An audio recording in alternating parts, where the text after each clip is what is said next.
फातिमा गिलानी हमारे साथ मौजूद हैं और फातिमा जो है वो एक रीडिंग एंथुसियास्ट है। रीडिंग के बारे में हर वक्त इनका अलम इन्होंने बुलंद कर रखा होता है कि पढ़ें पढ़ें पढ़ें और बच्चों को पढ़ाएं। लेकिन इसमें इंटेलिजेंस और इमोशनल इंटेलिजेंस उस हवाले का उसका जरा फर्क आप बताने लगी थी और आप ये बताने लगी थी कि असल में किताब इंसान के साथ करती क्या है। अच्छा, वेरी क्विकली तौसीफ, इस तरह से है बेसिकली व्हेनेवर आप किताब किसी बच्चे के हाथ में देते हैं तो आपको ये हमारी ये बेसिकली एक टारगेट होता है कि बच्चे को फिलोसोफर बना देना एक तरह से। बट वी नो कि हमने इसको डिलीवर करवानी है, नॉलेज देनी है। अच्छा, इसमें भी दो डिफरेंसेस हैं। नॉलेज से आगे आप किस तरह से जो है वो मतलब मज़ीद आप उसको नॉलेज को विजडम में कन्वर्ट कैसे करें। अब ये आप फिर लेटर हम लोग जो है इस पे बात कर लेंगे। लेकिन जब आप किताब हाथ में पकड़ाते हैं, ये टारगेट होता है आपका कि आपने नॉलेज जो है ये आपका first this is some move that you make just to make sure that उस बच्चे तक नॉलेज पहुंच जाए। हम लोग फोकस नॉलेज को कर रहे होते हैं। दैट्स वेरी गुड, दैट्स मैं कहूँगी प्राइमरी चीज़ है जो you going to get out of it. अब आ जाते हैं हम इमोशनल इंटेलिजेंस की तरफ। जो एक तो इंटेलिजेंस आपने उसको ऑटोमेटिकली दे दी, जो किताब है वो आपकी इडियोसिंक्रेसी को जो है उजागर करती है, यानी कि आपकी जो अपनी पर्सनालिटी है, because you are looking inside yourself as well. आपको वही चीज़ किताब में अट्रैक्ट करेगी जो बेसिकली असल आपका खुद का होगा। अब कोई अच्छी बात आपको अट्रैक्ट करी है, basically it's coming in terms with your own self, आपके खुद के साथ वो रिकंसाइल कर रही होती है। कोई कैरेक्टर होता है, आप उसे एसोसिएट कर पाते हैं तो ज़्यादा पसंद करते हैं। Different things like those, empathise करते हैं आप उसके साथ, एम्पैथाइज करते हैं एवरीथिंग, और जो सिचुएशंस आपकी लाइफ में गुजरी होती हैं एंड सो ऑन। तो ये सारी चीज़ें मैं हल्का हल्का सिर्फ टच कर रही हूँ। आई एम सॉरी, बहुत बड़े बड़े ये आगे एवेन्यूज़ हैं, उनको हम टच नहीं करते।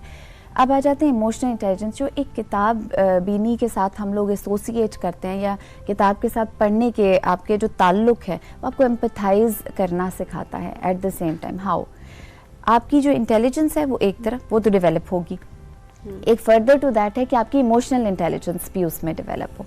अब इमोशनल इंटेलिजेंस आपकी किस तरह से डेवलप होगी, because once you are delivering, as in for instance आपने वो किताब पढ़ी and once you are delivering it to the community, आपको उसमें से रियलाइजेशन, आपका ब्रेन सबसे पहले है जो सुन रहा है, आपके कान है जो सबसे पहले उसको अपनी ही आवाज़ को सुन रहे हैं एंड सो ऑन। तो ये एक सर्कल बनता है। So this is a circle. आपने पढ़ा, डिलीवर किया, comes back to you and the circle goes round and right. इसके अंदर दोनों चीज़ें केटर हो रही हैं। आपकी इंटेलिजेंस पॉलिश हो रही है, आपकी जो वैसे आपकी इमोशनल इंटेलिजेंस है उसको भी आप टैप करते जा रहे हैं साथ में।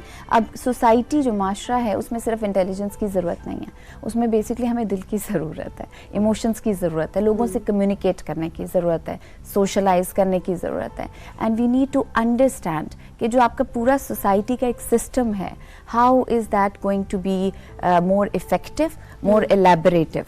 तो आप कन्वे उसको किस तरह से करेंगे मैसेज को, if you don't understand, if you don't empathise with your situation and other people's situation, वो आहिस्ता आहिस्ता। और वो जो किरदार, जो कहानियों के किरदार जो हैं वो वही किरदार होते हैं जो आपके माशरे के। तो एक किरदार ने दूसरे किरदार के साथ कैसे रिएक्ट किया, गुस्सा भी किया, नफरत की, मोहब्बत की, प्यार के दो बोल बोले, नहीं बोले, अंडरस्टैंड किया, झगड़ा हुआ, वो सारी कहानियां जो है वो आपको एक अक्कासी दे रही होती है और आपको ग्रूम, आपको तैयार कर रही होती है कि कल को जाके तुमने इसी तरह से किरदार बन के जीना है। बिल्कुल। माशरे के तो आपको एनालिसिस जो है ना वो आपकी किताब वहाँ पे सिखाएगी। और इमोशनल इंटेलिजेंस इज उसका एक एस्पेक्ट आपका एनालिसिस भी है। तो क्रिटिकल एनालिसिस आप किस तरह से करेंगे, आपने अगर किसी के साथ बात करनी है तो आपको सारे सलीके तो वो सिखाएगी, दैट्स इंटेलिजेंस।